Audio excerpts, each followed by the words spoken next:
Good afternoon. Guten Abend, which I can say. Dr. Former, Professor Hafer, Ms. Treman, faculty members, graduating students, family members, ladies and gentlemen. I am honored to be invited to the august occasion of the graduation ceremony for the class of 2018 of BBW University. Let me begin by stating upfront that I am envious of the wealth of opportunities that beckons each one of you beyond the special day. The world has undergone an immense transformation from the day I was in your place, a transformation that has been, for the larger part, uplifting. Today, an increasing jargon of words, such as paradigm shift, quantum leap, step jump, etc., may be insufficient to aptly enunciate the dynamics of a process which is characterized by the fourth industrial revolution.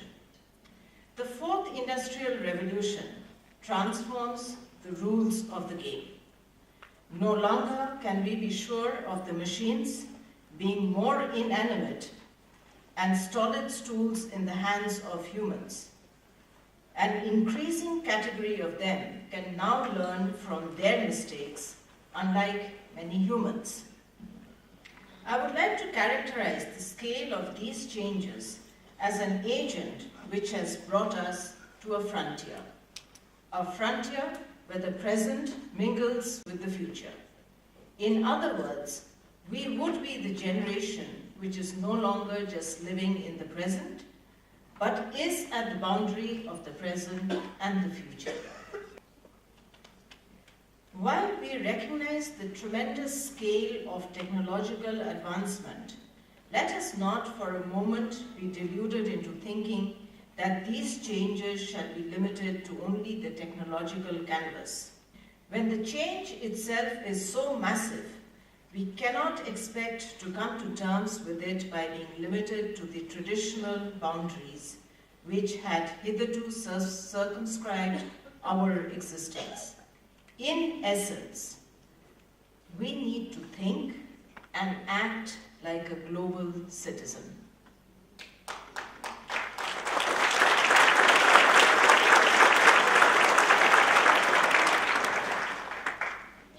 I would urge all of you to understand the futuristic implications of all these transformations. A static approach to a massively dynamic situation might result in a blurring of prospects.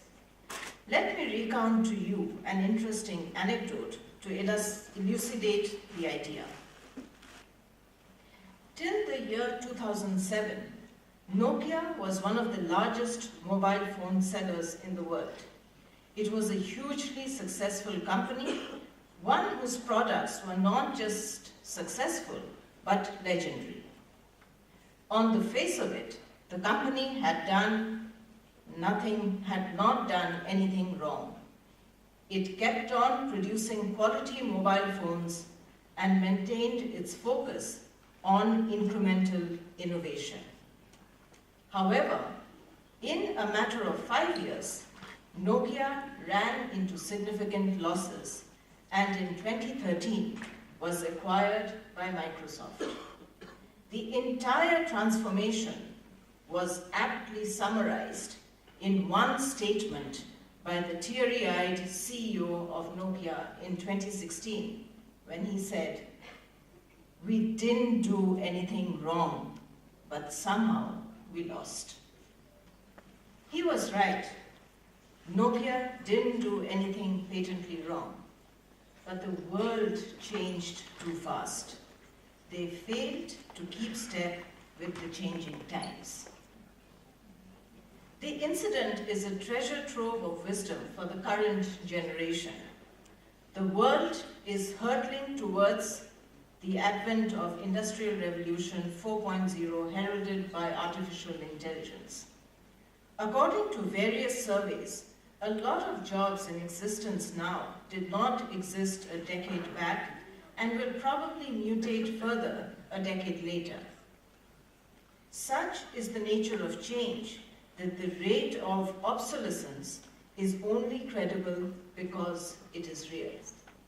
One can never hope to achieve success today by following yesterday's methods. You must always be ready to learn and unlearn, to change and adapt, even while you have your bearings in the form of your principles strictly intact. That is the mantra of success in today's world, and I am sure the immersive training which has been imparted by this university shall hold you in good stead when faced with the vagaries of our changing times. In my capacity as the Ambassador of India, I represent a country which is acutely aware of the magnitude and nature of the changes taking place around the world. Not just that, India is taking the critical steps necessary to enable its people and its economy to not just adapt but to wholeheartedly adopt these changes. India aims to transform itself into a knowledge economy, one which uses intellectual capital to power economy-wide growth. As a harbinger of this idea, India launched the massive Digital India campaign. It has brought about rapid digitalization in every sector of the economy. It has increased digital penetration and know-how throughout the country. The number of internet users in India at present is close to 500 million, with almost the same number of mobile phone users.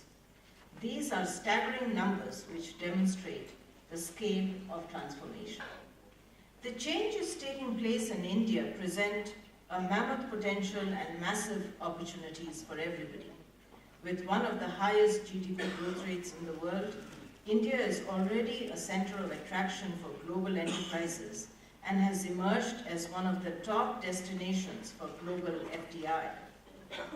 As the Indian market expands and evolves further, businesses from around the world see the benefit of partaking of this increased demand. Indian and German companies, for example, have already started numerous collaborations. Such cooperation and engagements are bound to proliferate in the future. With 1/6 of the global population, a digital revolution in the world cannot happen without India. More importantly, it shall also strengthen the soul of democracy in the largest democracy in the world, that is India. Ladies and gentlemen, while a modern India moves rapidly towards holistic growth and transformation, there are important lessons from India's past that the world can benefit from. In an age where there are increasing threats to globalization, India has the privilege of being one of the oldest continuing civilizations of the world. The underlying philosophy of its society is Vasudhaiva Kutumbakam, or the entire world is one family. This idea was not merely an esoteric quotation to be bandied by the scholars, but a living, breathing philosophy of India's societal structure. India was fortunate to have some of the oldest universities of the world, the foremost among them being the Nalanda University.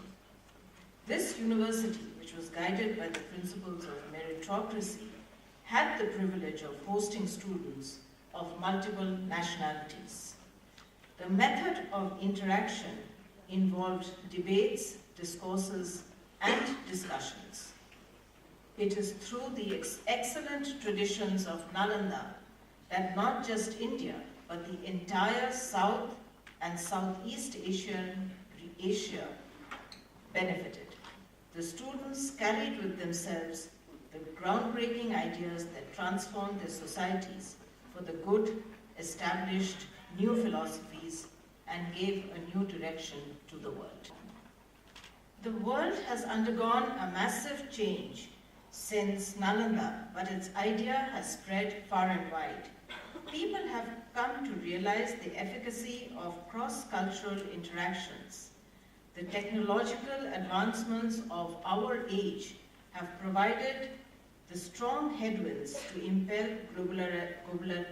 globalization around the world.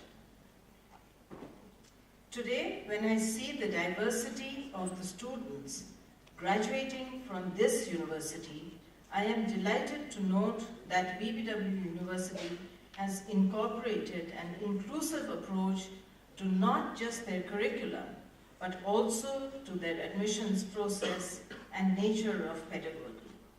These path-breaking approaches enable the university to produce discerning leaders of tomorrow who have the courage to dream big and the aptitude to achieve it. In line with the idea of diversity and multiculturalism, I am happy to learn that a number of international students in general and Indian students in particular shall be graduating today from the portals of this university. The world is your stage.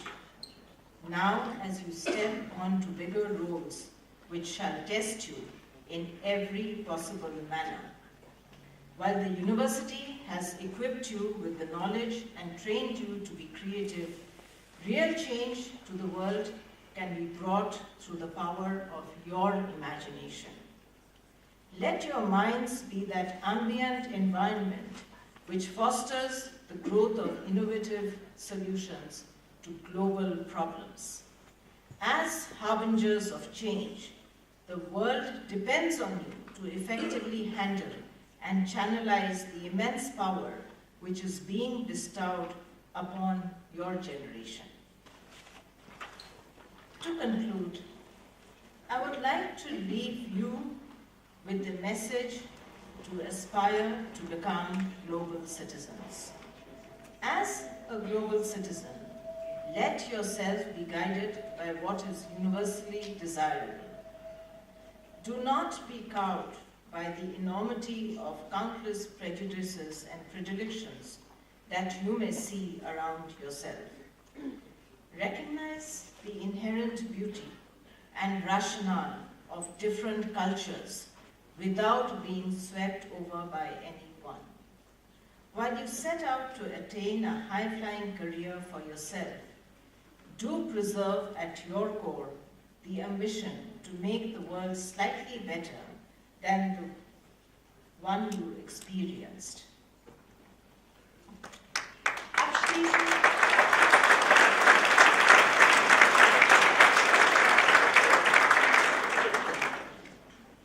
I end my speech with these lines of Mahatma Gandhi, which aptly summarize the essence of my exhortations. And I quote, "I do not want my house to be walled in on all sides and my windows to be stuffed. I want the culture of all lands to be known about my house as freely as possible. But I refuse to be blown off my feet by any." Close quote.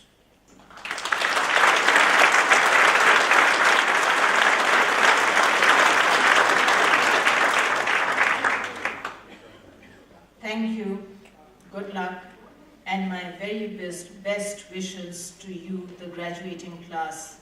Congratulations.